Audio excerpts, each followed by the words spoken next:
Microbiology Chapter 12 Modern Applications of Microbial Genetics.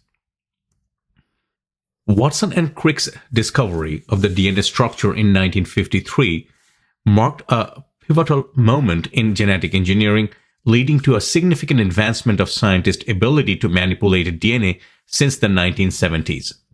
This progress has transformed various fields, including biology, medicine, diagnostics, forensics, and industrial manufacturing. Notably, many molecular tools developed in recent decades have utilized prokaryotic microbes. This chapter will delve into these tools, particularly their applications in medicine and healthcare. One key example of these tools is the thermal cycler, which is employed in the polymerase chain reaction, PCR, a technique that utilizes DNA polymerase enzymes from thermophilic bacteria. Carey Mullis, an eccentric genius scientist, discovered PCR in 1983 and received Nobel Prize in Chemistry in 1993. Additionally, restriction enzymes and plasmids derived from microorganisms enable scientists to insert genes from humans and other organisms into microbes. These engineered microorganisms are cultivated on an industrial scale to produce vital products such as insulin, vaccines, biodegradable polymers. These chapters will explore the myriad applications of microbial genetics and their impacts on health and medicine. The learning objectives focus on understanding molecular genetics tools derived from microorganisms, outlining the methods for creating recombinant DNA molecules, and explaining techniques for introducing DNA into both prokaryotic and eukaryotic cells. Additionally, it includes identifying the types of genomic libraries and their respective use. Biotechnology is the science that utilizes living systems for human benefit. While it historically includes domestication of plants and animals through farming, contemporary biotechnology is more closely associated with genetic engineering, which involves directly modifying an organism's genetics to develop desirable traits. The process employs recombinant DNA technology, allowing scientists to manipulate DNA sequences in vitro and create recombinant DNA molecules with new genetic combinations. Once this recombinant DNA is introduced into a host organism, if DNA originates from a different species, the organism is classified as transgenic. The scope of biotechnology is vast, as shown in the slide graphics, and touches every human on the planet. A notable example of transgenic organisms is the bacterial strain engineered to produce human insulin. In this case, the human insulin gene is inserted into a plasmid, which is then introduced into bacteria, enabling these microbes to produce and secrete insulin. Prokaryotic organisms often acquire foreign DNA and integrate functional genes into their genomes through methods like conjugation, transduction, and transformation, which are forms of horizontal gene transfer. This transfer of genetic material occurs between cells of the same generation, highlighting the dynamic nature of the genetic exchange in biotechnology. Stanford and UCSF researchers Herbert Boyer and Stanley Cohen fused a segment of DNA containing a gene from African clawed frog Xenopus laevis with a plasmid DNA from E. coli, and placed the resulting DNA back into E. coli. There, the frog DNA was copied and the gene it contained directed the production of a specific frog protein.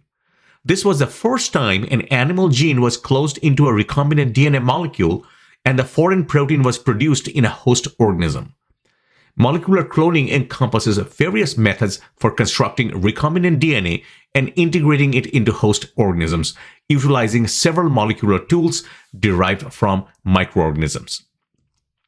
In recombinant DNA technology, DNA molecules are manipulated using enzymes primarily derived from bacteria and viruses, enabling the creation of recombinant DNA. This process relies on naturally occurring restriction endonucleases, which are bacterial enzymes that cut and destroy foreign DNA as a defense mechanism against bacteriophage infections.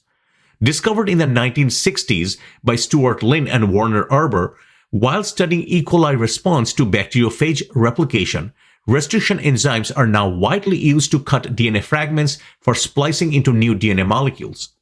Each restriction enzyme targets specific recognition sites, usually a palindromic DNA sequence of 4 to 6 base pairs that read the same forward and backward. Like the word level, these enzymes recognize these palindromic sequences and cuts at identical positions along the DNA backbone. Depending on the enzyme, the cuts can produce either a sticky ends, which have complementary overhangs, or blunt ends, which do not. Molecules with complementary sticky ends can easily anneal, forming hydrogen bonds between these bases, which allow the hybridization of single-stranded overhangs. Hybridization is the process of joining two complementary DNA strands, while blunt ends can also connect, but less efficiently due to the absence of complementary overhangs to aid the process. Following this, DNA ligase facilitates the ligation that reattaches the sugar phosphate backbone through covalent bonding, resulting in a continuous double-stranded molecule.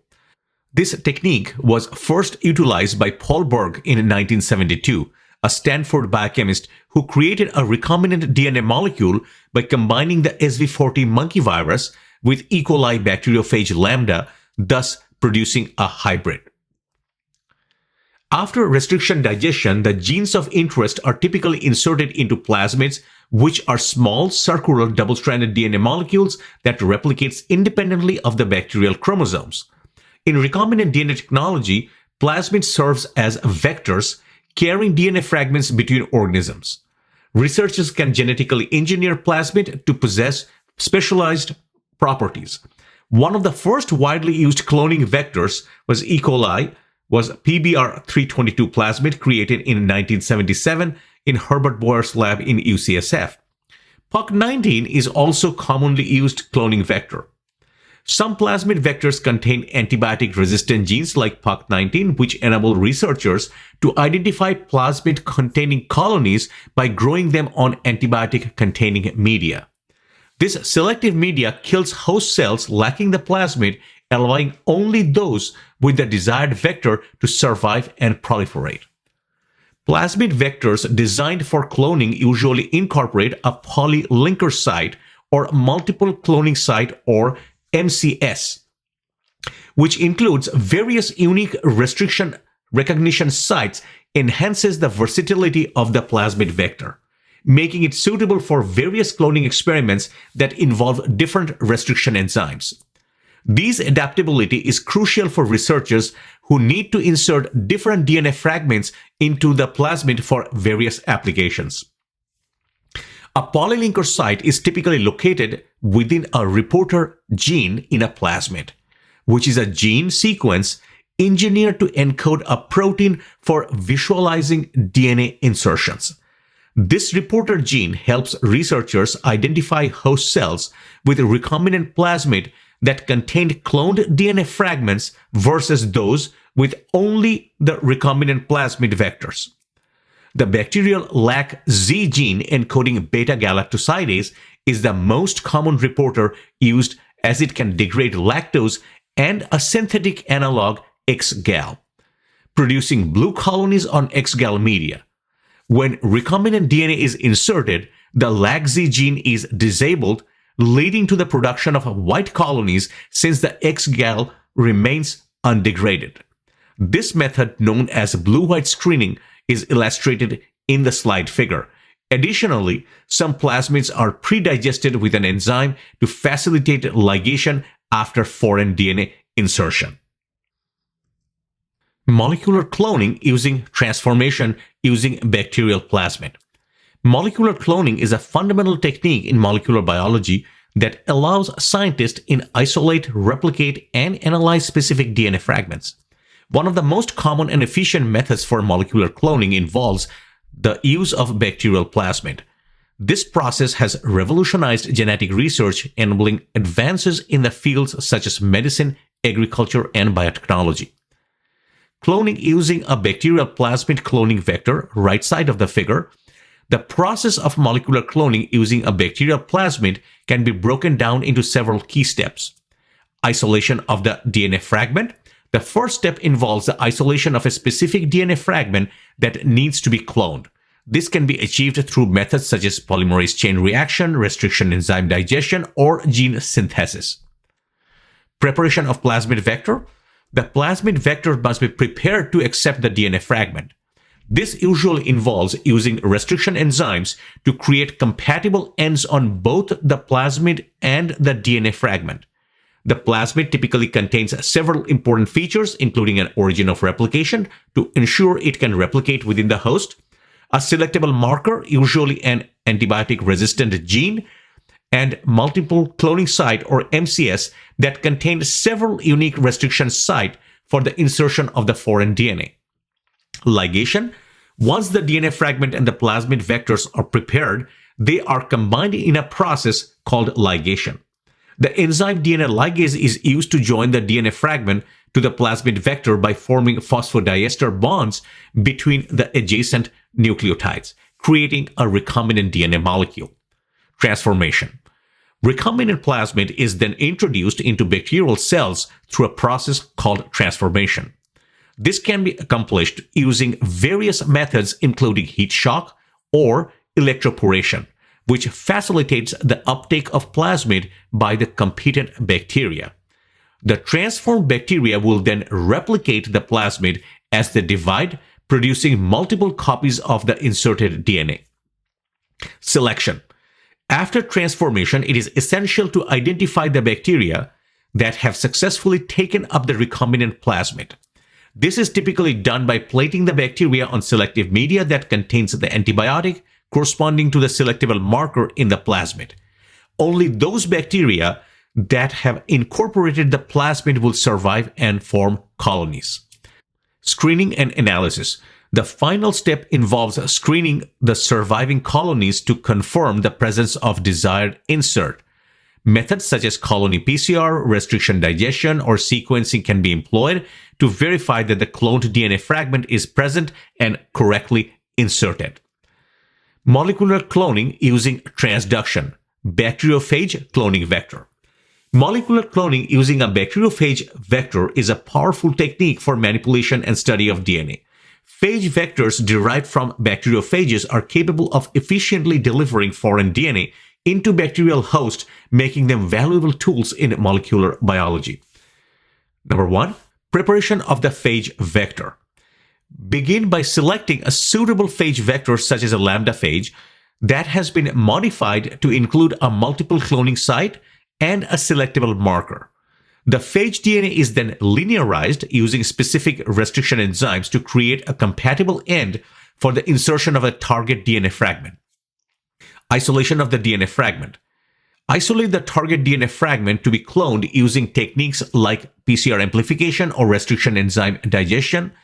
Ensure that the ends of the fragments are compatible with those of linearized phage vector. Ligation.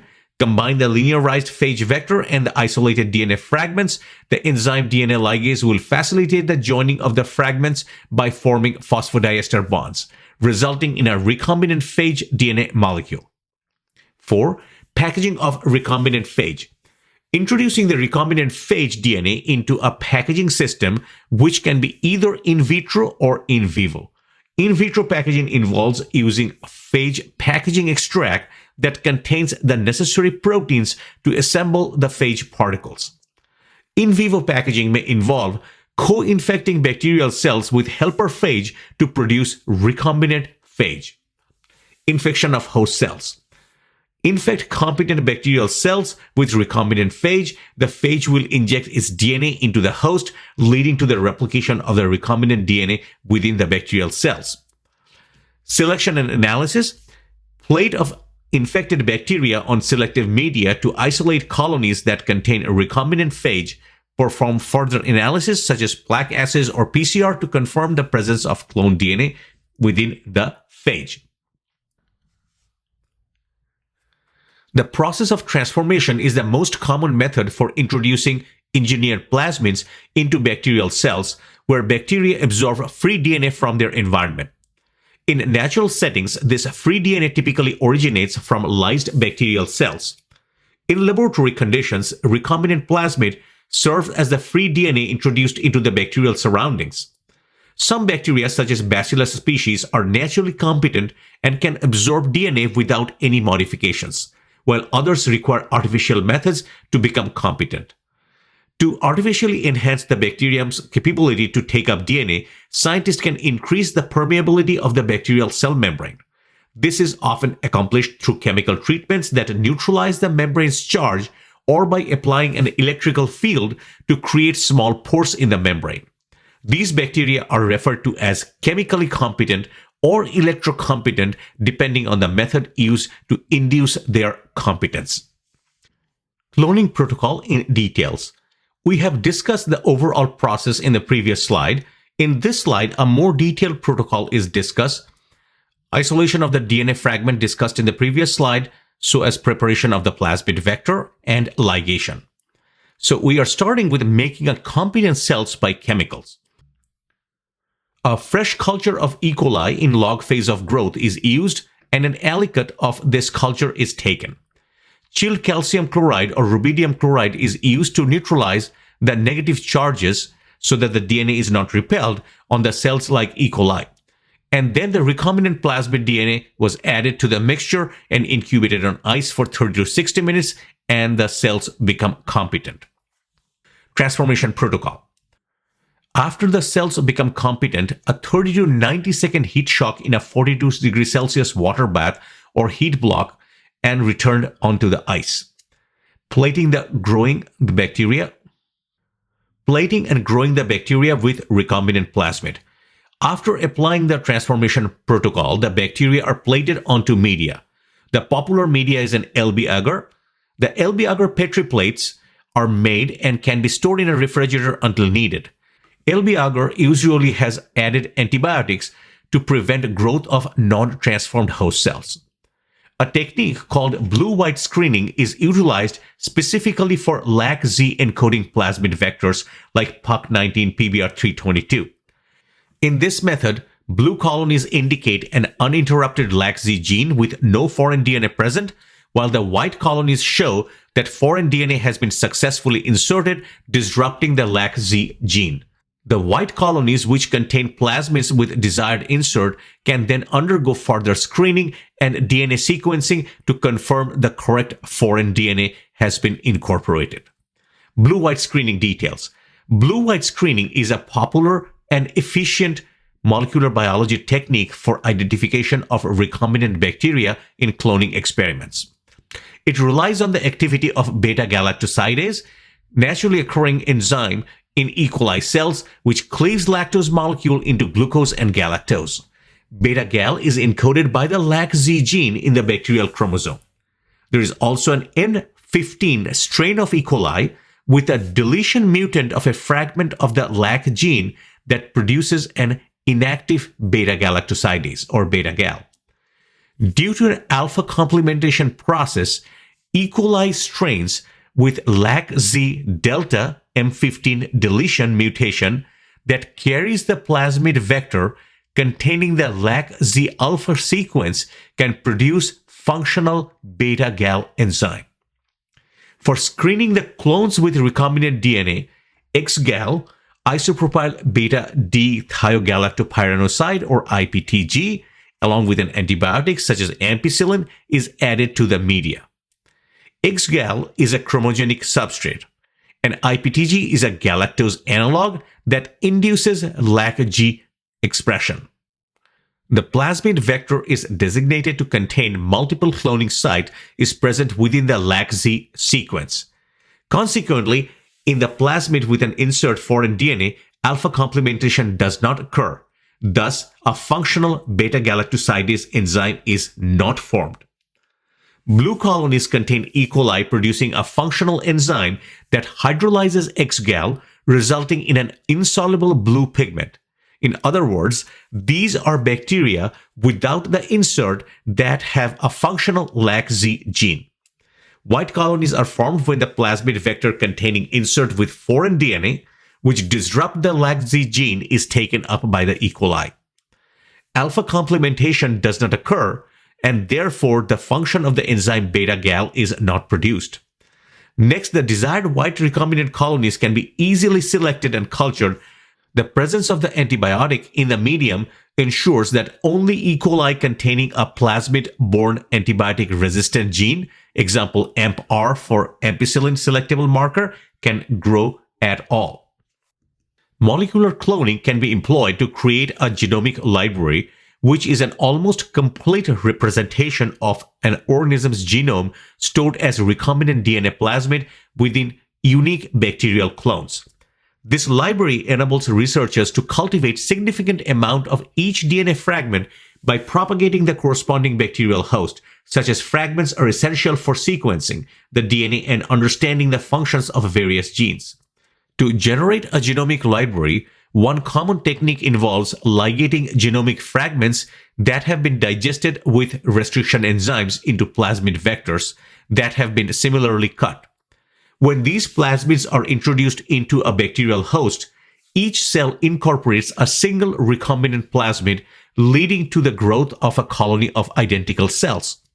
Each colony contains a distinct fragment of the original genome, allowing researchers to screen these colonies to identify the ones that holds the gene of interest from the organism's genome. To create a genomic library with larger genomic DNA fragments, bacteriophage lambda can be utilized as a host. Genomic DNA is sheared and digested and then ligated into pre-digested lambda DNA.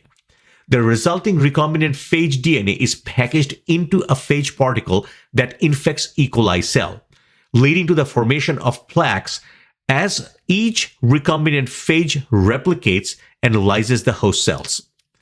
Each plaque corresponding to a unique recombinant phage with a distinct genomic DNA fragment, allowing for further screening of the genes of interest. A key advantage of using phage over plasmid is the ability to accommodate larger DNA inserts, thus requiring fewer cultures to represent the complete genome of the original organism.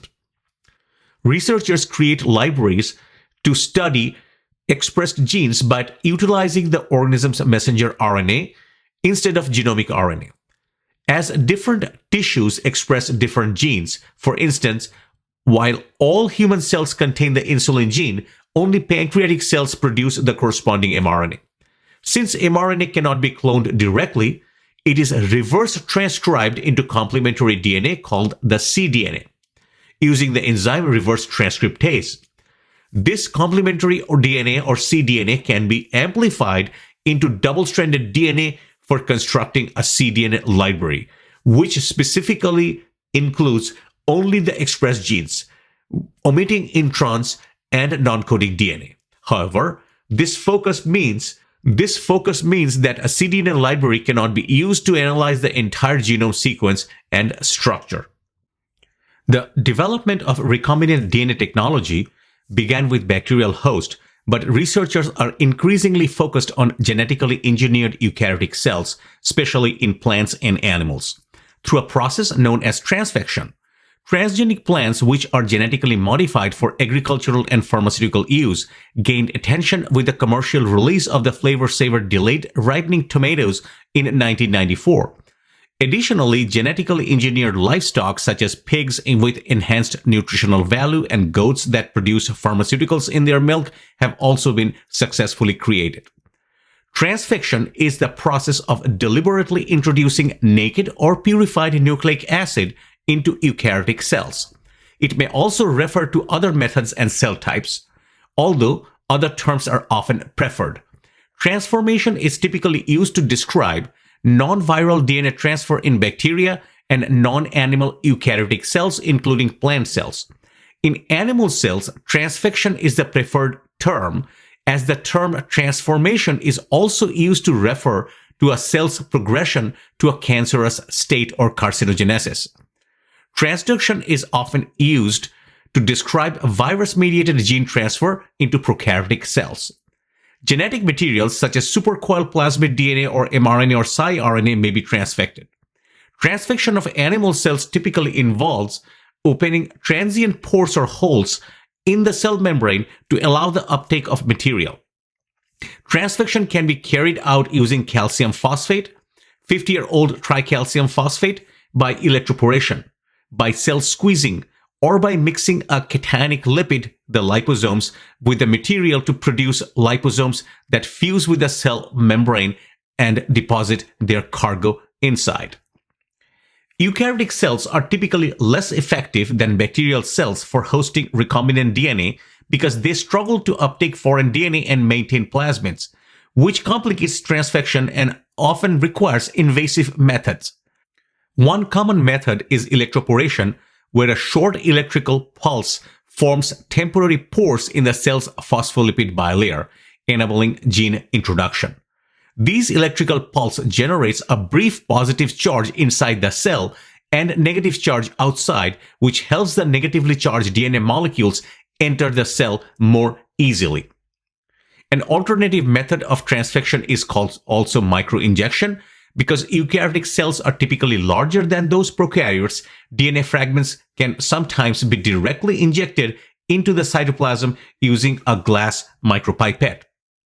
Transfecting plant cells can be even more difficult than animal cells because of their thick cell walls. One approach involves treating plant cells with enzymes to remove their cell walls, producing protoplasts. Then a gene gun is used to shoot gold or tungsten particles coated with recombinant DNA molecules into the plant protoplast at high speeds. Recipient protoplast cells can then recover and be used to generate new transgenic plants. Transfecting plants using shuttle vector is an effective method that involves plasmid capable of moving between bacterial and eukaryotic cells. One common type of shuttle vector is the tumor-inducing TI plasmid from bacterium Agrobacterium tumefaciens. These TI plasmids are frequently used to introduce genes into plants in their natural state. TI plasmid cause tumors in plants when transfected from bacteria to plant cells. Scientists have successfully modified these natural plasmid by removing the genes that cause tumors and replacing them with beneficial DNA fragments.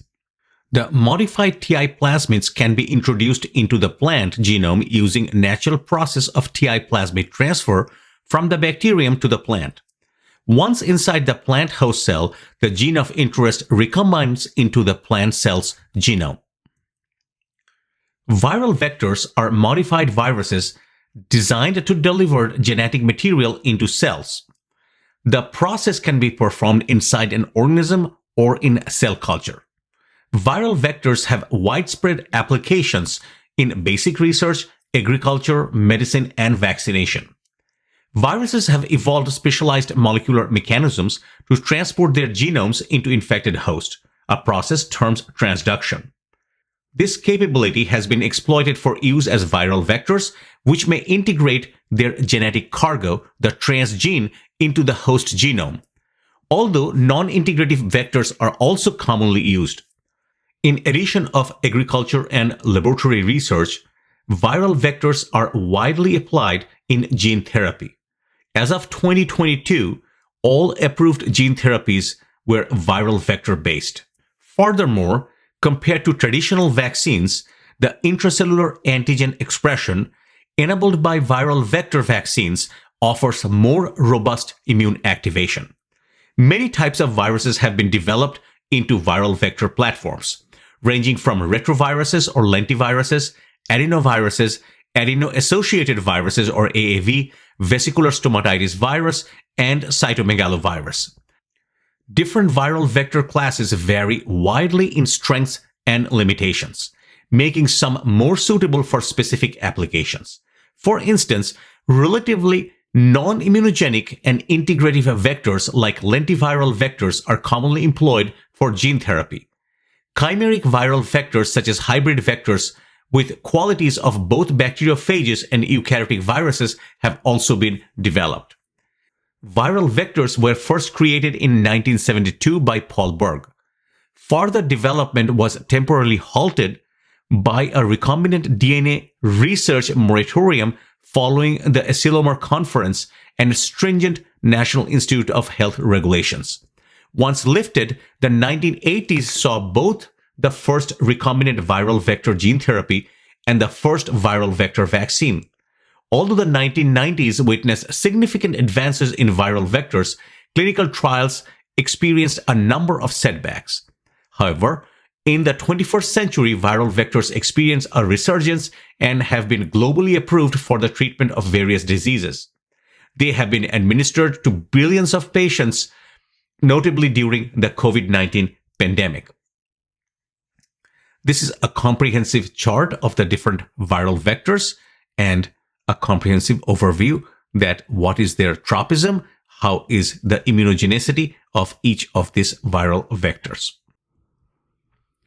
The learning objectives cover a range of techniques and principles in molecular biology, including the use of nucleic acid probes for visualizing specific DNA sequences and gel electrophoresis for separating DNA fragments.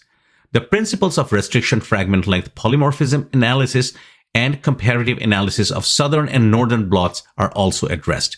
Additionally, the objectives explain microarray analysis, methods for separating and visualizing protein variants, and the applications of polymerase chain reaction and DNA sequencing. The sequence of a DNA molecule is crucial for identifying organisms by comparing it to known sequences in the databases, and it can indicate the function of specific DNA parts such as protein encoding. RNA analysis aids in understanding gene expression, regulation, and genetic disorders, while comparing protein signatures reveal cellular responses to environmental factors and diseases. Despite the microscopic size of DNA, RNA, and proteins, often mixed with irrelevant molecules, various techniques have been developed to isolate and characterize these molecules, transitioning from research to routine clinical use. For instance, protein-based tests can detect pathogens like Helicobacter pylori, and advanced DNA amplification assays can identify antibiotic resistance bacteria, viruses, enhancing diagnostic capabilities. This subsection discusses fundamental methods for isolating and visualizing specific DNA fragments relevant to scientists, many of which do not necessitate complete DNA sequence knowledge. Prior to the emergence of fast DNA sequencing, these techniques were the primary means of working with DNA and remain essential tools for molecular geneticists studying the body's response to microbial infection and other diseases. DNA molecules and their analysis. DNA molecules are small and the information contained in their sequence is invisible. How does a researcher isolate a particular stretch of DNA, or having isolated it, determine what organism it is from, what is the sequence is, what its function is? One method to identify a presence of a certain DNA sequence uses artificially constructed pieces of DNA called probes. Probes can be used to identify different bacterial species in the environment, and many DNA probes are now available to detect pathogens clinically. For example, DNA probes used to detect vaginal pathogen Candida albicans, Gardnerella vaginalis, and Trichomonas vaginalis. To screen a genomic library for a particular gene or sequence of interest, researchers must know something about that gene. If researchers have a portion sequence of a DNA for the gene of interest, they can design a DNA probe, a single-stranded DNA fragment that is complementary to the part of the gene of interest and different from the other DNA sequences in the sample. The DNA probe may be synthesized chemically by commercial laboratories, or maybe by creating, cloning, isolating, and denaturing DNA fragments from a living organism. In either case, the DNA probe must be labeled with a molecular tag or beacon, such as a radioactive phosphorus atom, as used in autoradiography, or a fluorescent dye as used in a fluorescent in situ hybridization or FISH, so that the probe and the DNA it binds to can be seen. The DNA samples being probed must also be denatured to make a single-stranded so that the single-stranded DNA probe can anneal to the single-stranded DNA samples at locations where their sequences are complementary. While these techniques are valuable for diagnosis, their direct use on sputum or other bodily samples may be problematic due to the complex nature of these samples. DNA often must first be isolated from bodily samples through chemical extraction methods before a DNA probe can be used to identify the pathogen. There are several scenarios in which researchers may need to physically separate a collection of DNA fragments of different sizes. Researchers might also digest a DNA sample with restriction enzymes to create fragments. The resulting sizes and distribution patterns of these fragments can provide valuable information about sequences of DNA bases, which can be utilized similarly to a barcode scan to identify the individual or species from which the DNA originates. Gel electrophoresis is a widely used technique for separating biological molecules based on their size and biochemical properties, such as charge and polarity. Agarose gel electrophoresis specifically is frequently employed to separate DNA or RNA fragments of varying size generated by restriction enzyme digestion or other methods, including PCR. Due to the negatively charged backbone of DNA, it is strongly attracted to a positive electrode.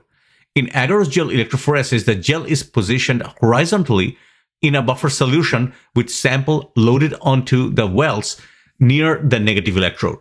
These samples are then drawn through the agarose matrix towards the positive electrode. The agarose matrix hinders the movement of larger molecules, allowing smaller molecules to move through more easily. Therefore, the distance that the DNA fragments migrate is inversely related to their sizes, with smaller fragments traveling farther in the gel. The sizes of the DNA fragments in a sample can be estimated by comparing them to known sizes in a DNA ladder run on the same gel. To visualize the DNA in the gel, several fluorescent intercalating agents are used. They all bind to DNA in a quantitative proportion. One common method involves adding ethidium bromide, a stain that intercalates into nucleic acid and can be visualized under ultraviolet light. Although safer alternatives to ethidium bromide are now available. CyberSafe DNA gel stain is a highly sensitive dye for visualizing DNA in agarose gel or polyacrylamide gel. CyberSafe stain is specifically formulated to be less hazardous alternative to ethidium bromide that can be viewed with blue light or by UV excitation. The stain is also suitable for staining RNA gels. Pulsed field gel electrophoresis, in short, PFGE, is a technique used for separation of large DNA molecules by applying an electric field that periodically changes the direction to a gel matrix. Unlike standard agarose gel electrophoresis, which can separate DNA fragments up to 50 kilobases, PFGE resolves fragments up to 10 megabases or 10 million bases in 10 megabases. This allows for the direct analysis of genomic DNA. PFGE can analyze chromosomes or viral genomes. Agarose gel electrophoresis can be adapted by periodically changing the orientation of the electric field in a method known as pulse field gel electrophoresis. In PFGE, smaller fragments can adjust their orientation and migrate slightly faster than larger fragments, enabling the separation of very large fragments that would otherwise travel together in a standard agarose gel electrophoresis. Various methods can be used to detect the localization of the DNA and RNA fragments in the gel. The procedure for PFGE is similar to that of standard agarose gel electrophoresis, with the main exceptions being application of the electrical current. Generally, in PFGE electrophoresis chambers, the voltage periodically switches between three directions, one along the central axis and the two at 60-degree angle along each side. The application of the voltage can change depending on the variation of the PFGE used. Same DNA staining technique can be used as discussed in the previous slide. Restriction enzyme recognition sites are short, sequence-specific palindromes made up of only a few nucleotides.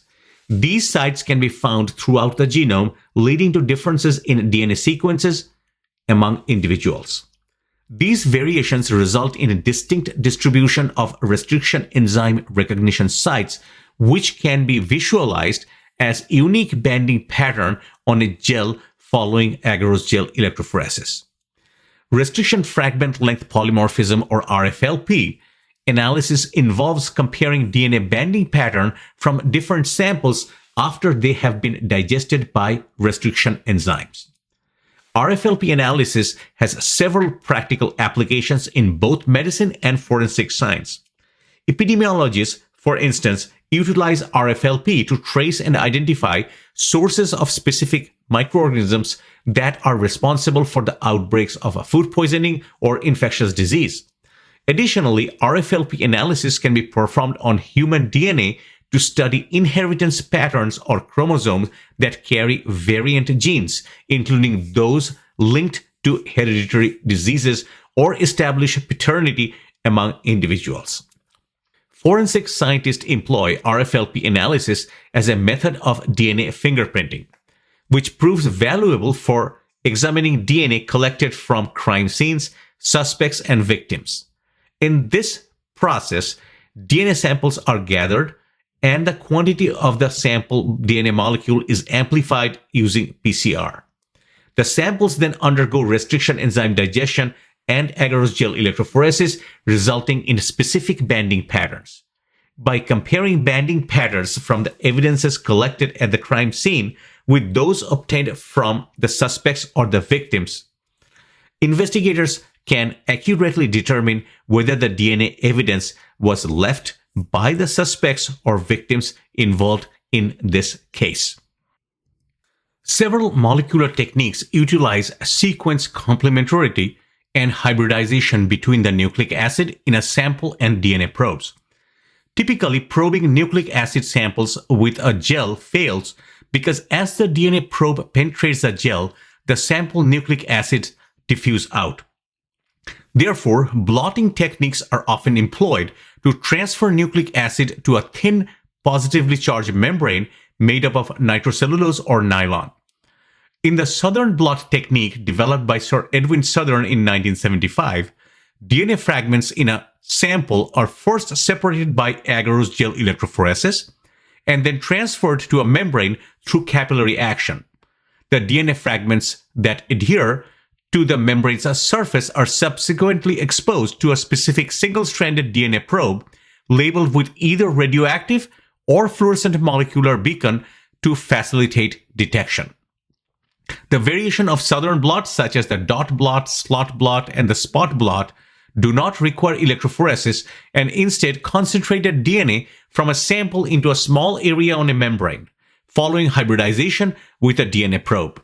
The intensity of the detected signal is measured, which allows researchers to estimate the quantity of the target DNA present in the sample. This approach simplifies the process and can yield results without the need for more complex electrophoresis step. Another variation is the colony blot, where the colonies representing different clones in a genomic library are transferred to a membrane by pressing the membrane onto the culture plate. The cells on the membrane are lysed, allowed the membrane to be probed to identify which colonies in the genomic library contain the target gene. Since the colonies on the plate are still growing, researchers can isolate the cells of interest directly from the plate, making this method particularly useful for identifying specific genetic material. In the northern blot, a different variation of the southern blot, RNA, as opposed to DNA, is immobilized on the membrane and probed. Northern blots are primarily used to detect the levels of mRNA produced through gene expression in a tissue or organism sample. This technique provides valuable insight into gene activity and is essential for studying various biological processes. Microarray analysis in gene expression and comparison. One technique that utilizes the hybridization between complementary nucleic acid sequences is known as microarray analysis. This method is particularly useful for comparing gene expression patterns across different cell types, such as cells infected with a virus compared to uninfected cells, or cancerous cells versus healthy cells. In a typical microarray setup, DNA or cDNA from an experimental sample is placed on a glass slide alongside known DNA sequences. Each slide can accommodate over 30,000 different types of DNA fragments. These fragments can include distinct DNA from an organism's entire genomic library or cDNA corresponding to all expressed gene in that organism. After the DNA or mRNA is deposited on the slide, it can be isolated from the two samples for comparison. If mRNA is used, it is reverse transcribed into complementary DNA with the help of reverse transcriptase. The two genomic DNA or cDNA samples are then labeled with different fluorescent dyes, commonly red and green. These samples are combined in equal amounts, introduced to the microarray chip, and allowed to hybridize two complementary spots on the array. The hybridization process can be monitored by measuring the fluorescence intensity at specific spots on the microarray. Variations in the degree of hybridization between the samples can be easily detected. If only one sample's nucleic acid hybridizes at a specific spot, that spot will display either green or red. Conversely, if both samples' nucleic acid hybridize, the spot will appear yellow due to the mixing of the red and green dyes. Despite the advantages of microarray technology for rapid comparison between two samples, it necessitates advanced and costly detection equipment along with specialized analysis software. Due to these high costs, this technology is primarily confined to research environments. Researchers have leveraged microarray analysis to explore how gene expression is influenced in organisms infected by bacteria or viruses, or those exposed to other specific chemical treatments. In many cases, it may not be desirable or possible to study DNA or RNA directly. Proteins can provide species-specific information for identification as well as important information about how and whether a cell or tissue is responding to a presence of a pathogenic microorganisms. Various proteins require different methods for isolation and characterization. A variation of gel electrophoresis known as polyacrylamide gel electrophoresis PAGE is widely used for separation of proteins. In PAGE, the gel matrix is finer and made up of polyacrylamide instead of agarose. This technique is typically performed using a vertical gel apparatus. Due to the varying charges associated with amino acid side chains, PAGE can separate intact proteins based on their net charges. Alternatively, proteins can be denatured and treated with negatively charged detergent called sodium dodecyl sulfate, which masks their negative charges and allows the separation based solely on size. PAGE can also be modified to separate proteins based on two characteristics, such as their charges at different pHs and their sizes, utilizing two-dimensional PAGE. In all these scenarios, after electrophoresis, proteins are visualized through staining, often using Kumasi blue or a silver stain. Various methods can be used for obtaining sequences of DNA, which are useful for studying disease-causing organisms. With the advent of rapid sequencing technology, our knowledge base of the entire genomes of pathogenic organisms has grown phenomenally. We start with a description of polymerase chain reaction, which is not a sequencing method, but has allowed researchers and clinicians to obtain large quantities of DNA needed for sequencing and other studies. The polymerase chain reaction eliminates the dependence we once had on cells to make multiple copies of DNA, achieving the same results through relatively simple reactions outside the cell. Most methods of DNA analysis, such as restriction enzyme digestion and agarose gel electrophoresis or DNA sequencing, require large amount of a specific DNA fragment. In the past, large amounts of DNA were produced by growing the host cells of a genomic library. However, libraries take time and effort to prepare, and DNA samples of interest often come in minute quantities. The polymerase chain reaction permits rapid amplification in the number of copies of specific DNA sequences for further analysis. One of the most powerful techniques in molecular biology, PCR, was developed in 1983 by Kary Mullis while at Cetus Corporation. PCR has specific application in research, forensics, clinical laboratories, including determining the sequence of nucleotide in a specific region of DNA, amplifying a target DNA for cloning into a plasmid vector, identifying the source of a DNA sample left at a crime scene, analyzing samples to determine paternity, comparing samples of ancient DNA with modern organisms, determining the presence of difficult to culture or unculturable microorganisms in human or environmental samples. The following is a PCR overview. PCR is an in vitro laboratory technique that utilizes the natural process of DNA replication. The heat-stable DNA polymerase enzymes essential for PCR are derived from hyperthermophilic prokaryotes. A common enzyme used in PCR is Taq DNA polymerase, which comes from Thermus aquaticus bacterium found in hot springs of Yellowstone National Park. In the process of DNA replication, primers are needed to initiate the process, providing free 3' hydroxyl groups that allow nucleotides to be added by the DNA polymerase. While DNA primers are typically used in cellular processes, PCR employs DNA primers, which are preferred to their stability. Commercially synthesized DNA primers with known sequences can target specific regions of DNA, functioning similarly to DNA probes used in hybridization techniques by binding to specific targets based on complementarity. The PCR process consists of multiple cycles, each involving 3 key steps: denaturation, annealing, and extension. Thermal cyclers are machines designed for PCR programmed to automatically adjust the temperatures required at each step.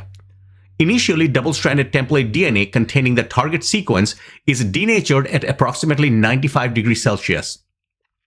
This high temperature is necessary to physically separate the DNA strand, which is why heat-stable DNA polymerase is critical. The temperature is then lowered to about 50 degrees Celsius, allowing DNA primers that are complementary to the ends of the target sequence to anneal to the template strands, with one primer binding to each strand.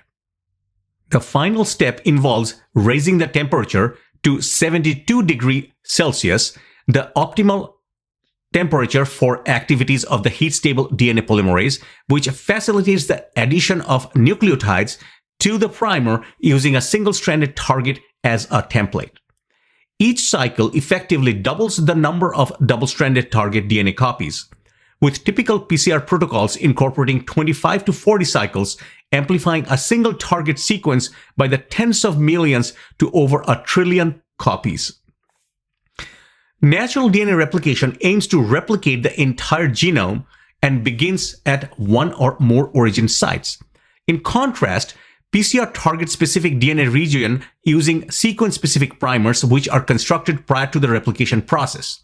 In recent years, numerous isothermal PCR amplification methods have been developed, eliminating the need for thermal cycling by utilizing accessory proteins that assist in DNA replication.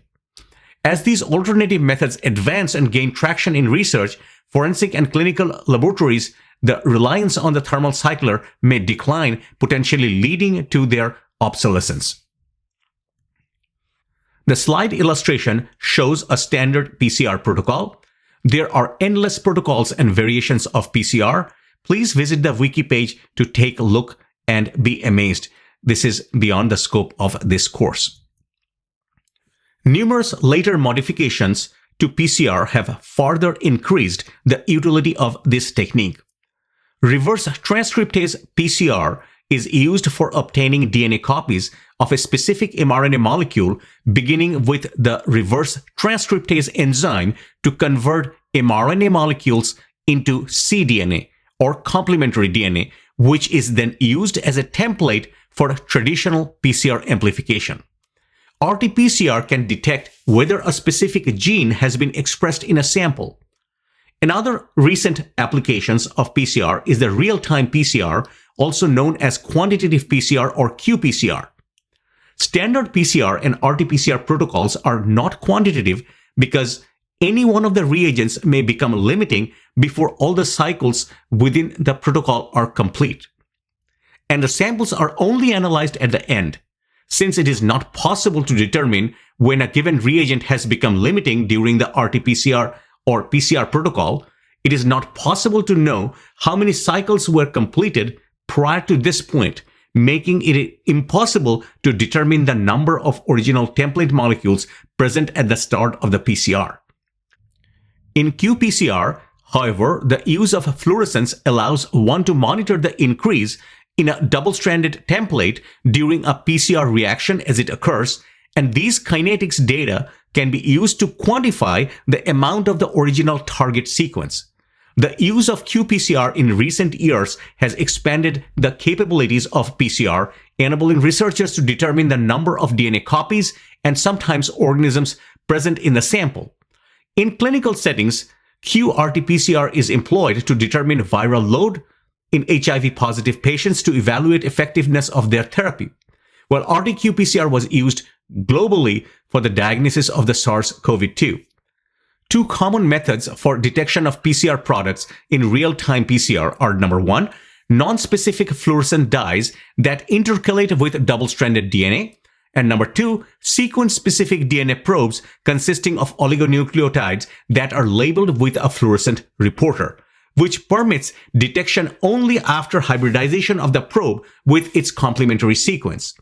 The minimum information for publication of quantitative real-time PCR experiment, or MIC, guidelines proposed that the abbreviation qPCR be used for quantitative real-time PCR and RT-qPCR be used for the reverse transcription qPCR. The acronym RT-PCR commonly denotes reverse transcription polymerase chain reaction and not real-time PCR, but not all authors adhere to this convention. Massive parallel sequencing or massively parallel sequencing is any of the several high-throughput approaches to DNA sequencing using the concept of massively parallel processing. It is also called next-generation sequencing or second-generation sequencing. Some of these technologies emerged between 1993 and 1998 and have been commercially available since 2005. These technologies use miniaturized and parallelized platforms for sequencing 1 million to 43 billion short reads, about 50 to 400 bases each, per instrument run. Many NGS platforms differ in engineering configuration and sequencing chemistry. They share the technical paradigm of massive parallel sequencing via spatially separated, clonally amplified DNA templates or single DNA molecule in a flow cell. This design is very different from that of Sanger sequencing, also known as capillary sequencing or first-generation sequencing, which is based on electrophoretic separation of chain termination products produced in individual sequencing reactions. The methodology allows sequencing to be completed on a larger scale. The classical chain termination method requires a single-stranded DNA template, a DNA primer, a DNA polymerase, normal deoxynucleotide triphosphate or DNTPs, and modified dideoxynucleotide triphosphates or DDNTPs, the latter of which terminate DNA strand elongation. These chain-terminating nucleotides lack a 3' hydroxyl group required for the formation of a phosphodiester bond between the two nucleotides, causing DNA polymerase to cease extension of the DNA with a modified DDNTP is incorporated. The DDNTPs may be radioactively or fluorescently labeled for detection in automated sequencing machines. The DNA sample is divided into 4 separate sequencing reactions containing all 4 of the standard deoxynucleotides, DATP, DGTP, DCTP, and DTTP, and the DNA polymerase. To each reaction is added only one of the 4 dideoxynucleotides, DDATP, DDGTP, DDCTP, or DDTTP, while the other added nucleotides are ordinary ones. The deoxynucleotide concentration should be approximately 100-fold higher than that of corresponding dideoxynucleotide to allow enough fragments to be produced while still transcribing the complete sequence. But the concentration of ddNTP also depends on the desired length of the sequence. Putting it in a more sensible order, 4 separate reactions are needed in this process to test all 4 ddNTPs. Following the rounds of template DNA extraction from the bound primer, the resulting DNA fragments are heat denatured and separated by size using gel electrophoresis. If a sequencing gel figure like this on the right is given to you, will you be able to read the DNA sequences? You have to read it from the bottom and go up. So this will be a C, G, A, G, A, T, A, and so on. In Sanger's era, 4 separate reactions were set up for each DNA molecules being sequenced, with each reaction containing only one of the 4 possible ddNTPs, and each ddNTP was labeled with a radioactive phosphorus molecule. The products from these 4 reactions were then run in separate lanes on long, narrow page gels, where the bands of varying lengths were detected by autoradiography. Today, this process has been streamlined through the use of ddNTPs labeled with different color fluorescent dyes or fluorochromes in a single sequencing reaction that includes all 4 possible ddNTPs for each DNA molecule being sequenced. These fluorochromes are detected by fluorescence spectroscopy, allowing for the determination of fluorescence color of each band as it passes the detector, which ultimately produces the nucleotide sequence of the template strand. An automated instrument using slab gel electrophoresis and fluorescent labels was first commercialized by Applied Biosystem in 1987. Later, automated slab gels were replaced with automated capillary array electrophoresis. More recently, higher volume Sanger sequencing has been replaced by next generation sequencing methods, especially for large-scale automated genome analysis. However, the Sanger method remains in wide use for smaller scale projects and for validation of deep sequencing results. It still has the advantage over short-read sequencing technology like Illumina, in that it can produce DNA sequence reads of greater than 500 nucleotides and maintains a very low error rate with accuracies around 99.99%. This is a comprehensive slide of Sanger sequencing workflow, pretty self-explanatory. Since 2005, automated sequencing techniques used in laboratories fall under the umbrella of next-generation sequencing or NGS, which is a group of automated methods for rapid DNA sequencing. These techniques have transformed the field of molecular genetics by enabling low-cost sequences to generate sequences of hundreds of thousands or millions of short fragments in between 25 to 600 base pairs in just one day. Various companies have developed different variants of NGS technologies, such as 454 Life Science pyrosequencing and Illumina Solexa technology. Despite their differences, all these methods allow for the quick sequencing of millions of bases, making the sequence of entire genome relatively easy, inexpensive, and commonplace. For instance, 454 sequencing, pyrosequencing, a DNA sample is fragmented into 400 to 600 bare single-stranded fragments. The DNA adapters are added to both ends of the fragment. Each DNA fragment is then immobilized on a bead and amplified by PCR using primers designated to anneal to the adapter, resulting in a bead containing many copies of the DNA fragments. Each bead is placed into a separate well containing sequencing enzymes, and the 4 nucleotides are added one at a time. When a nucleotide is incorporated, pyrophosphate is released as a byproduct of polymerization, producing a small flash of light that is recorded by a detector. This process reveals the order of nucleotides incorporated as a new strand of DNA is formed, exemplifying the synthesis sequencing. Next-generation sequencers utilize advanced software to streamline the complex task of arranging all the fragments accurately. These technologies are rapidly advancing, reducing the cost of sequencing and increasing the availability of sequence data from a wide variety of organisms. The National Center for Biotechnology Information, NCBI, hosts a widely used genetic sequence database known as the GenBank, where researchers can deposit genetic information for public access. Upon publication of sequence data, researchers uploaded it to the GenBank, allowing others to access this information. This collaboration enables researchers to compare newly discovered or unknown sample sequences with extensive existing sequence data. DNA sequencing using commercially available next-generation sequencing (NGS) platforms typically involves three main steps. First, DNA libraries are created through clonal amplification using polymerase chain reaction in vitro. Next, the sequencing process occurs through a synthesis where nucleotides are added to a complementary strand, allowing the determination of a DNA sequence without relying on chain termination methods. Finally, the amplified DNA templates are sequenced simultaneously in a massively parallel manner, eliminating the need for physical separation. NGS allows for the generation of extensive nucleotide sequence reads ranging from hundreds of megabases to gigabases within a single instrument run. This advancement has significantly expanded the volume of available sequence data and revolutionized genome sequencing in the biomedical field.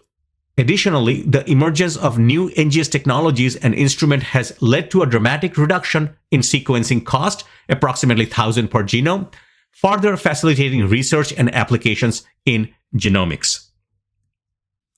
Genome-wide comparative analysis are utilized to study entire genomes, leading to insights in genomics, transcriptomics, and proteomics. These fields have emerged due to advances in molecular biology and provide valuable information about genetic variations and functions. Additionally, genetically engineered pharmaceutical products offer several advantages, including improved efficacy, safety, and the ability to target specific diseases more effectively than traditional drugs. Omics refers to the comprehensive characterization and quantification of complete sets of biological molecules, focusing on how these molecules contribute to the structure, function, and dynamics of an organism or a group of organisms. This field encompasses various scientific disciplines, all sharing the common suffix omics, including genomics, proteomics, metabolomics, metagenomics, phenomics, and transcriptomics. These branches of science aim to provide a holistic understanding of biological systems through the study of large-scale biological data. In molecular biology, the suffix "ome" is utilized to denote the subject of investigation within these disciplines, such as genome, proteome, or metabolome. This term signifies a totality originating from various Greek terms that result in a neo-suffix, which does not have a direct equivalent in Greek language. The use of "ome" helps categorize and simplify the complex interaction and components present within biological systems. One of the key areas of the omics is functional genomics, which focuses on uncovering the functions of as many genes as possible in a specific organism. This field integrates various omics techniques, including transcriptomics, proteomics, metabolomics. By combining these methodologies, researchers can better understand the roles of genes in biological processes and their contributions to the overall organismal phenotype. The discussion of all these new omes are beyond the scope of this class, so we will just try to understand a few related to functional genomics as marked with red arrows. Functional genomics is the study of how genes and intergenic regions of the genome contribute to different biological processes.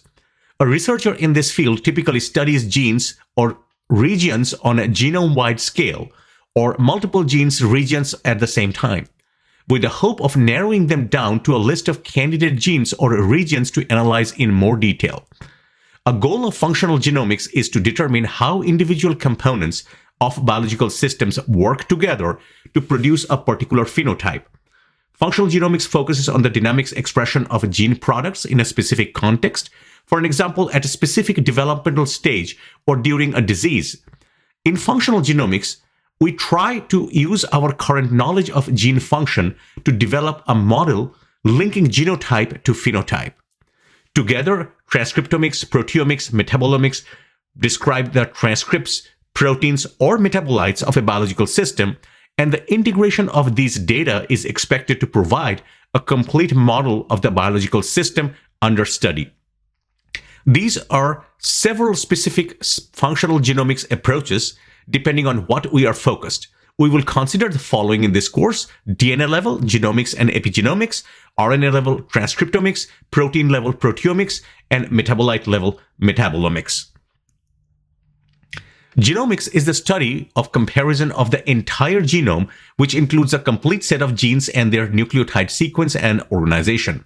This field holds great potential for future medical advances through the analysis of human genome and the genomes of infectious organisms. The analysis of microbial genomes has contributed to the development of new antibiotics, diagnostic tools, vaccines, medical treatments, and environmental cleanup techniques. Transcriptomics is the science that focuses on the entire collection of mRNA molecules produced by cells.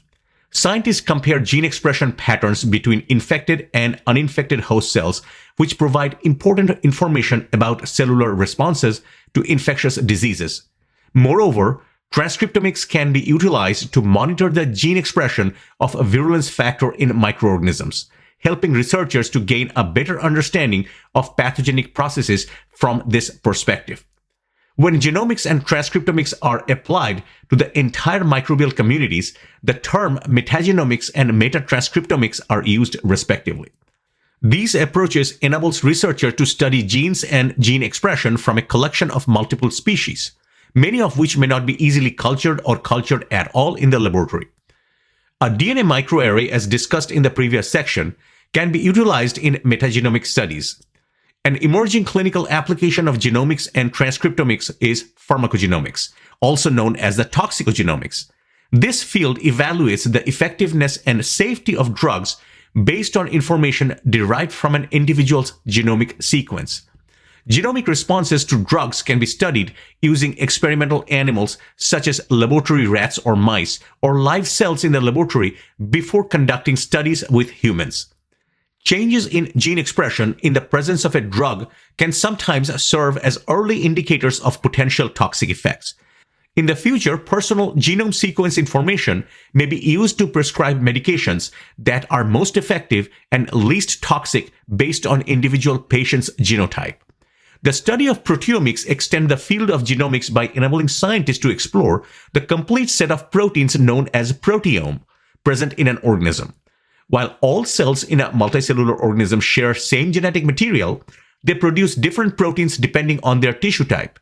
This variability means that although the genome remains constant, the proteome is dynamic and can change based on various conditions. Proteomics can be applied to investigate protein expression in specific cell types or to compare proteins patterns across different organisms. Cancer is a primary focus of proteomic research, but the approach is also being utilized in the study of infectious disease and overlap with immunomics. Current investigation aims to assess how proteomic techniques can assist in diagnosing challenging conditions such as hepatitis, tuberculosis, and HIV. These diseases are often difficult to diagnose using conventional methods, highlighting the potential of proteomics to enhance diagnostic capabilities in the medical field. A key aspect of modern proteomic analysis involves identifying biomarkers, which are proteins whose expression level are influenced by disease processes. These biomarkers play a crucial role in detecting various cancers and infections caused by the pathogen, including Yersinia pestis and vaccinia virus. The use of biomarkers in diagnostic represents a significant advancement in the fight against diseases, facilitating earlier and more accurate detection. Immunomics is an emerging field that employs genome-wide approaches to explore the immune system's response to pathogens, integrating genomics, proteomics, and bioinformatics. Its applications are significant, including vaccine development, where immunomics aids in identifying antigens and creating rational vaccines, disease diagnosis by helping to pinpoint genetic markers associated with the disease resistance, and enhancing our understanding of immune responses and regulation, which allows for a deeper insight into how immune system interacts with pathogen and maintains balance. In addition to proteomics, other omics sciences such as metabolomics, glycomics, lipidomics focuses different aspects of cellular biology, including small molecule metabolites, sugars, and lipids. The integration of these disciplines allows scientists to gather extensive genetic information, contributing to the emerging field of bioinformatics. Researchers also employ reverse genetics to elucidate gene function, starting from a specific DNA sequence to determine its phenotypic effects. This approach, combined with the use of reporter genes, enhances our understanding of gene expression and function, offering a valuable insight into cellular mechanisms. Genetic engineering has revolutionized the pharmaceutical industry by enabling creation of recombinant DNA pharmaceuticals. These innovative products include antibiotics, vaccines, hormones, monoclonal antibodies that are essential in treating a variety of diseases. An example of this can be seen in the enhancement made by the antibiotic production through the modification of natural synthesis pathways in Streptomyces species. By introducing genes that encode additional enzyme, over 200 new antibiotics have been developed, showcasing the potential of targeted genetic manipulation in increasing the yield and variety of antibiotic drugs.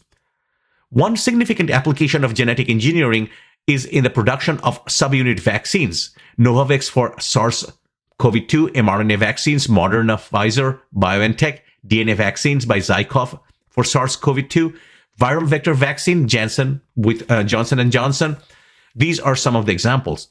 We will revisit these topics later in the course. In addition to vaccines, genetic engineering has been crucial in producing therapeutics proteins such as insulin, interferons, and human growth hormones for various medical conditions. Previously, diabetes was treated using pig insulin, which had limitations in supply and caused allergic reaction due to the protein differences. Groundbreaking work of researchers like Villakomarov and Gilbert paved the way for the FDA's approval of the synthetic insulin produced via recombinant DNA technology. Since 1982, this method has allowed for a large-scale production of human insulin from E. coli, resulting in a more effective and cost-effective treatment of diabetes. In the structure and function of RNA, we describe the roles of mRNA, ribosomal RNA, and the tRNA. In addition to these types of RNA, cells can also produce various small non-coding RNA molecules that are involved in regulating gene expression. These include antisense RNA molecules, which are complementary to the specific mRNA regions found in both prokaryotes and eukaryotic cell. Non-coding RNA molecules play a significant role in RNA interference or RNAi, a natural regulatory mechanism that prevents mRNA from directing the synthesis of proteins. RNA interference of specific genes occurs when a short single-stranded antisense RNA molecule base pair with corresponding regions of mRNA, inhibiting protein synthesis. Cells utilize RNA interference to defend against viral invasions, which may introduce double-stranded RNA molecules during the viral replication processes.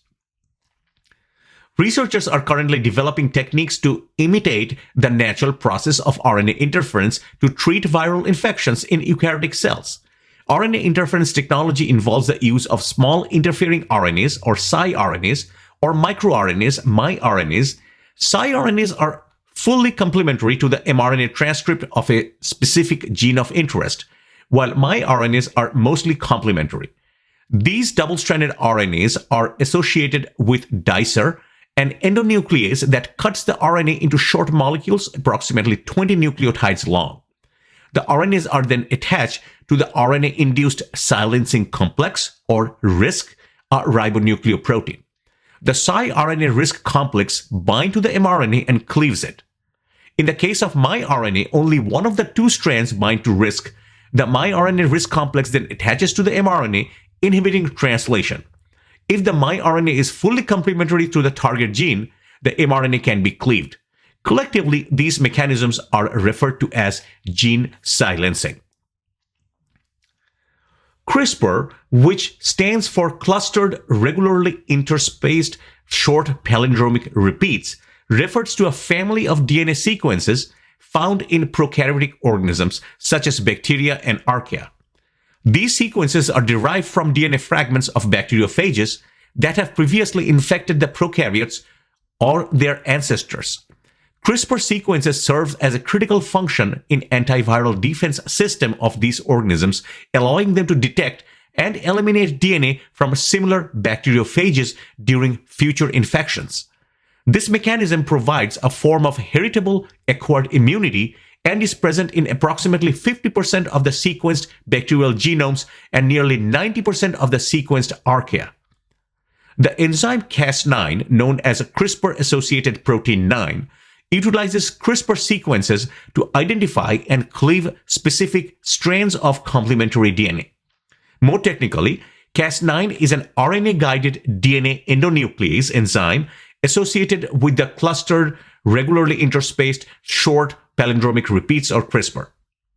Together, Cas9 and CRISPR sequences form the foundation of CRISPR-Cas9 gene editing technology, which facilitates gene editing in living organisms. This powerful technique has numerous applications, including fundamental biological research, the creation of biotechnological products, and the treatment of various diseases. The significance of CRISPR-Cas9 genome editing method was acknowledged with a Nobel Prize in Chemistry awarded in 2020 to Emmanuel Charpentier and Jennifer Doudna. Overview of the major steps in CRISPR genome editing, gene knockout, or silencing. Step 1 is designing the system. First, choose your Cas9 enzyme. The first step in designing the CRISPR experiment is choosing the appropriate CRISPR-associated Cas enzyme. The two main Cas enzymes used in the genome editing are Cas9 and Cas12a. Cas9 was the first Cas enzyme used in the earliest CRISPR genome editing projects, but it remains the most popular Cas enzyme. Cas12a is exceptionally useful not only in mammalian cells, but also in plants and other organisms. The next step is designing your guide RNA. To direct the Cas9 enzyme to the target site, in the genomic DNA, a guide RNA or gRNA must be optimally designed as per the sequence of the target gene that needs to be edited. The next one is your delivery. The Cas9 enzyme guide RNA are complexed together to form a ribonucleoprotein complex.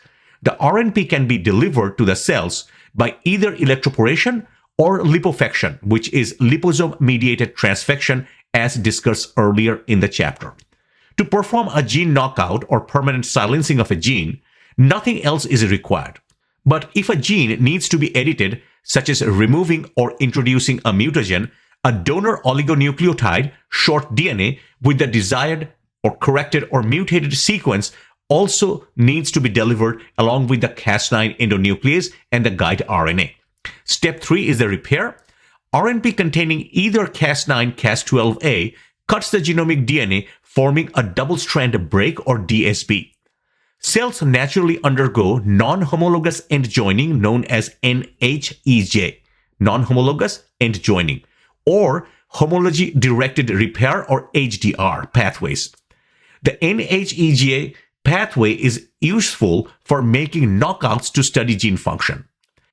HDR requires not only RNP to make the double-strand breaks, but also a template, which is the donor oligo containing the insertion sequence, to direct the repair and can be used to knock in specific mutations like insertions, deletions, single nucleotide polymorphisms, or can introduce a mutation in an experimental animal. Step 4, analyze. Mutation identification can be assessed by several methods based on your experimental needs.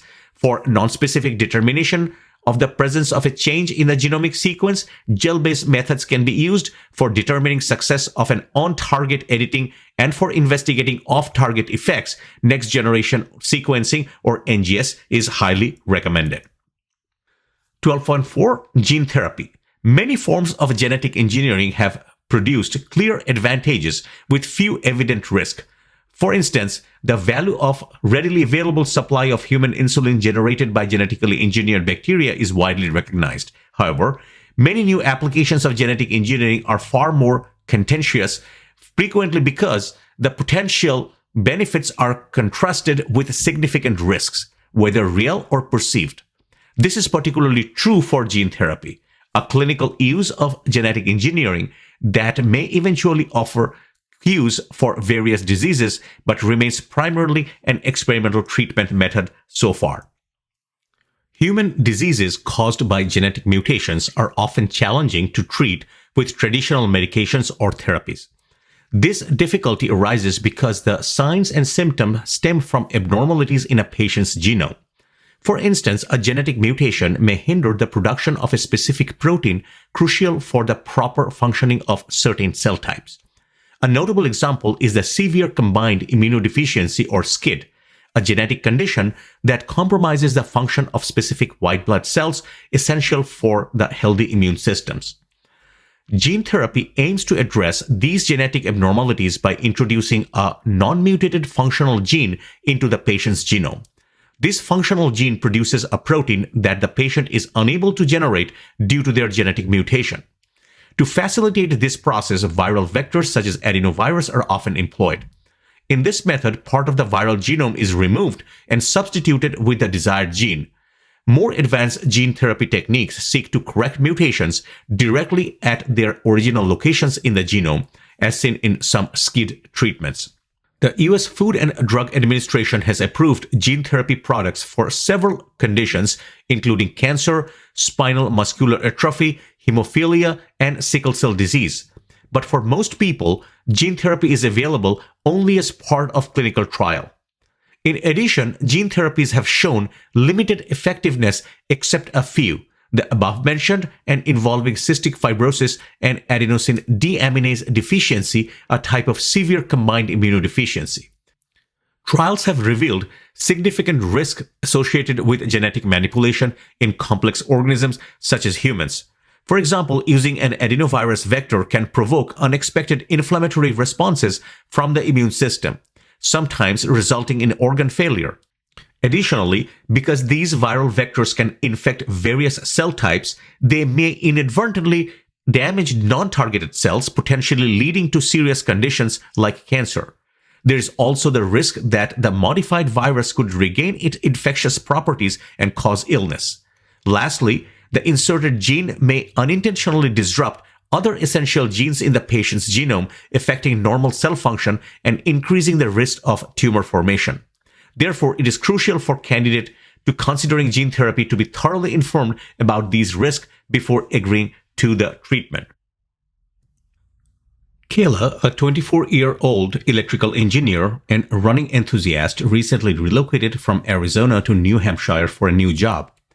With a passion for exploring her new environment on weekends, she enjoys long runs through the scenic pine forests. In July, she dedicated a week to hiking in the mountains. However, in early August, Kayla developed a low fever, headache, and mild muscle aches and fatigue. She initially dismissed these symptoms, treating them with ibuprofen and promising herself to get more rest.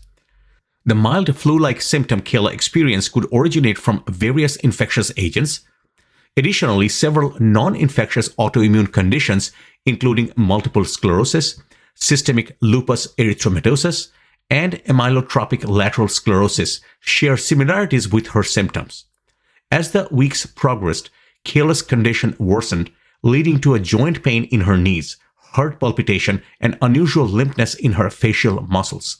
She also experienced a stiff neck and persistent headaches, prompting her to seek medical attention. At her appointment, Kayla's physician initially considered bacterial meningitis due to her headaches and stiff neck. However, this possibility was soon ruled out as meningitis typically progressed more rapidly than Kayla's symptoms. Other potential diagnoses ALS and SLE, but Lyme disease was also on the table, given Kayla's outdoor activities. Despite not recalling any recent tick bites or the characteristic bullseye rash associated with Lyme disease, the physician noted that 20 to 30% of patients do not develop this rash, keeping Lyme on the list of possibility. To investigate further, Kayla's doctor ordered an MRI of her brain, a complete blood count for anemia, and tests to evaluate liver and kidney function. Additional tests aim to exclude SLE and Lyme disease. The result indicated that the Kayla did not have SLE or ALS, but Lyme disease antibody test returned an unequivocal result, leading her doctor to pursue further testing for Lyme disease. Given seriousness and persistence of Kayla's symptoms, Her physician collected blood, cerebrospinal fluid, and synovial fluid samples from her swollen knee for PCR analysis. The PCR tests from both the CSF and synovial fluid returned positive for Borrelia burgdorferi, the bacterium responsible for Lyme disease. This diagnosis confirmed the concerns raised during her earlier consultations. Upon confirming the diagnosis, Kayla was prescribed a full course of doxycycline, an antibiotic effective against Lyme disease. Thankfully, she made a complete recovery within a few weeks and did not experience the long-term effects of post-treatment Lyme disease syndrome, which affects notable percentage of Lyme patients. To prevent future infections, her physicians recommended using insect repellent and wearing protective clothing during outdoor activities, as well as self-examination for ticks after being outdoors. Diagnosing Lyme disease can be challenging due to the difficulty in culturing Borrelia burgdorferi in the lab and the initial mildness of symptom that can mimic other diseases. If left untreated, however, Lyme disease can lead to severe and debilitating symptoms. In addition to the 2 antibody tests that were inconclusive for Kayla, the PCR test is a critical tool for diagnosis. Other methods such as southern blot analysis using Borrelia burgdorferi specific DNA probes and sequencing of surface protein genes are also being explored to identify the strains of Borrelia that may pose a higher risk in human transmission in more severe illness. Xavier, an 8-year-old with heart disease, returned home after angioplasty. To prevent infection, he received intravenous antibiotics. 4 days post-procedure, he experienced abdominal cramps, watery diarrhea, loss of appetite, severe dehydration, fever, and blood in his stool. His wife called the doctor, who advised an emergency room visit. At the hospital, tests revealed elevated creatinine levels indicating kidney dysfunction, and symptoms suggested a possible Clostridium difficile infection. Although initial stool cultures for C. difficile toxins A and B were negative, this did not rule out infection. A nucleic acid amplification test using qPCR detected the toxin B gene, confirming the infection. The physician prescribed intravenous vancomycin, leading to a full recovery for Xavier. Due to the rising C. difficile infection in his community, Xavier's sample underwent further analysis to identify the strain. Ribotyping and repetitive sequence-based PCR, or RIP-PCR, were used to analyze his stool sample. The ribotype of the strain infecting Xavier was found to be ribotype 27, a strain known for its increased virulence, resistant to antibiotics, and increased prevalence in the United States, Canada, and Japan and Europe. C. difficile ribotyping by repetitive PCR. Ribotyping is a molecular typing technique used to classify C. difficile strains based on their ribosomal RNA gene sequences. One of the advanced methods employed for ribotyping is repetitive PCR, which enhances the resolution of strain differentiation. Repetitive PCR utilizes specific primers that amplify repetitive elements within the genome of C. difficile. This method focuses on the variable regions of the ribosomal RNA gene, providing a unique fingerprint for each strain. The process involves the extraction of bacterial DNA, followed by PCR amplification using repetitive sequence primers. The resulting amplicons are then analyzed through gel electrophoresis, where distinct banding patterns emerge representing different ribotypes. The advantage of using repetitive PCR for ribotyping includes its high sensitivity and specificity. This method can detect subtle genetic variations between strains that may not be identifiable through traditional methods such as pulse-field gel electrophoresis. Additionally, repetitive PCR is relatively quick and cost-effective, making it a practical choice for clinical laboratories. Ribotyping via repetitive PCR plays a crucial role in epidemiological studies, allowing researchers to track the transmission of C. difficile within healthcare facilities. By identifying specific ribotype associated with outbreaks, public health officials can implement targeted infection control measures.